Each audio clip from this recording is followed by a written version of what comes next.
A ver, pensemos por un momento en la economía como si fuera una receta de cocina gigante. Si quisiéramos prepararla, ¿cuáles serían los ingredientes fundamentales? Pues de eso va esto. Vamos a meternos de lleno en la cocina de la economía para desglosar exactamente esos componentes básicos y las reglas que dan forma a todo lo que producimos y consumimos. Es una pregunta que, si nos paramos a pensar, tiene su miga. ¿Qué hace falta de verdad para fabricar un coche, construir un edificio o simplemente para que nos sirvan una taza de café? La respuesta, en el fondo, siempre se reduce a un conjunto de elementos fundamentales que toda economía, sea cual sea, necesita para funcionar. Así que, lo primero es lo primero. Los ingredientes. En el argot económico, a estos ingredientes se les conoce como los factores de producción. Y son, literalmente, la base sobre la que se construye absolutamente todo lo demás. Si nos ponemos un poco más técnicos, esta es la definición. Los factores de producción son, la caja de herramientas con la que cuenta una economía. Todos y cada uno de los recursos que necesitamos para crear y luego distribuir cualquier bien o servicio que se nos pueda ocurrir. Son el punto de partida de todo. Tradicionalmente se clasifican en tres grandes grupos, que son como los pilares de nuestra receta económica: tierra, trabajo y capital. Vamos a ver qué significa cada uno porque tienen más miga de lo que parece. Empezamos con el factor tierra. Y ojo, que esto no se refiere solo al suelo que pisamos, ¿eh? Incluye todo lo que la naturaleza nos da, desde los recursos que se renuevan, como la madera de los bosques, hasta los que no, como el petróleo o los minerales. Es, ni más ni menos, la materia prima del planeta. Pasamos al segundo factor: el trabajo. Y aquí lo importante, la clave con la que hay que quedarse, es que abarca cualquier actividad humana por la que se paga un salario. Da exactamente igual que sea el esfuerzo físico de un albañil o el esfuerzo mental de quien programa una aplicación. Si es remunerado, es factor trabajo. Y con esto llegamos al tercer y último ingrediente, el capital. Mucho cuidado aquí. Cuando en economía se habla de capital, casi nunca se refieren solo al dinero. El capital son sobre todo esos bienes que ya hemos producido y que ahora utilizamos para producir otras cosas. Pensad en una máquina en una fábrica o el ordenador en una oficina. Y para que esto quede clarísimo, hay que hacer una distinción clave. Por un lado está el capital físico, que es lo que se puede ver y tocar, los edificios, la maquinaria, las herramientas, y por otro tenemos el capital financiero, que es básicamente el dinero que se usa para comprar todo lo anterior. Los préstamos, las inversiones, el efectivo. La diferencia es fundamental. Uno es la herramienta en sí y el otro es el medio que necesitamos para conseguirla. Vale, perfecto. Ya tenemos los ingredientes: tierra, trabajo y capital. Pero claro, ahora viene la pregunta del millón. ¿Son ilimitados? Pues va a ser que no. Y esta idea tan simple, que las cosas se acaban, nos lleva de cabeza a uno de los conceptos más importantes de toda la economía. Se llama la frontera de posibilidades de producción, o FPP para los amigos, y aunque parezca un gráfico de lo más sencillo, que no nos engañe su apariencia, porque es una herramienta súper potente. Nos enseña de un solo vistazo la cruda realidad de cualquier economía, que los recursos son limitados, que no se puede tener todo y que cada vez que elegimos algo, estamos renunciando a otra cosa.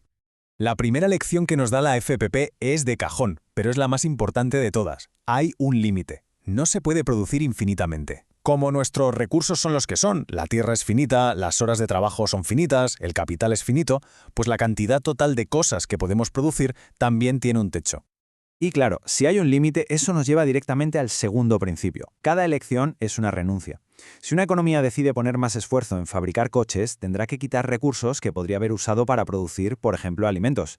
A esa renuncia, a eso que se deja de hacer, es a lo que en economía se le llama el coste de oportunidad. Esta frase lo clava de verdad. El coste real de algo no es el dinero que pagamos por ello, sino la mejor alternativa que hemos sacrificado. Esa es la esencia del coste de oportunidad.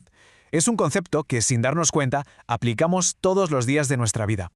Entonces, ¿cómo se lee este gráfico? Pues es bastante intuitivo. Si una economía está en un punto justo sobre la curva, perfecto, significa que es eficiente, que está usando todos sus recursos al máximo. Si está en un punto por dentro, malo, eso es ineficiencia. Hay gente en paro, máquinas paradas, recursos desperdiciados. Y un punto por fuera, pues eso, de momento es una fantasía, es algo que nos encantaría alcanzar, pero con la tecnología y los recursos de hoy es imposible. La pregunta ahora es, ¿esta frontera es una barrera fija, inamovible para siempre? Pues afortunadamente no. Las economías pueden crecer y, por desgracia, también pueden decrecer. La frontera, de hecho, se puede mover. ¿Y cómo se mueve? Muy fácil. Si la frontera se desplaza hacia la derecha, hacia afuera, eso es crecimiento económico. Pasa cuando tenemos más ingredientes o son de mejor calidad. más trabajadores, una mejora tecnológica, más capital.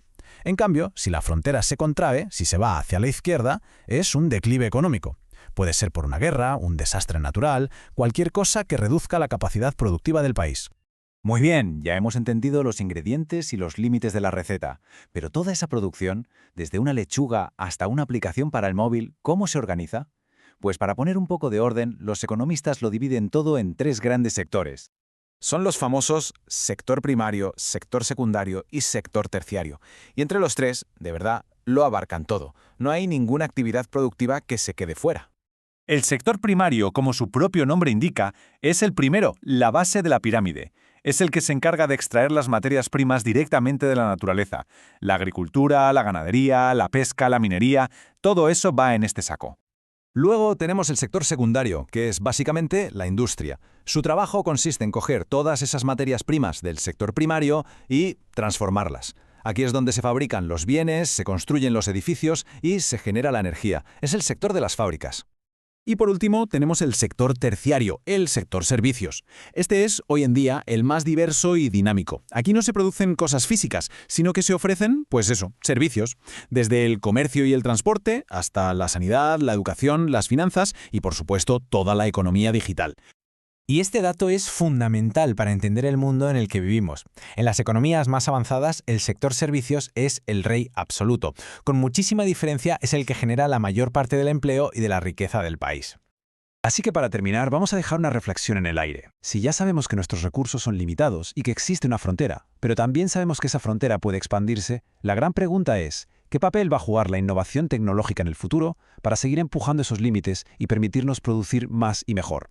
Ahí lo dejo. Es algo en lo que sin duda vale la pena pensar.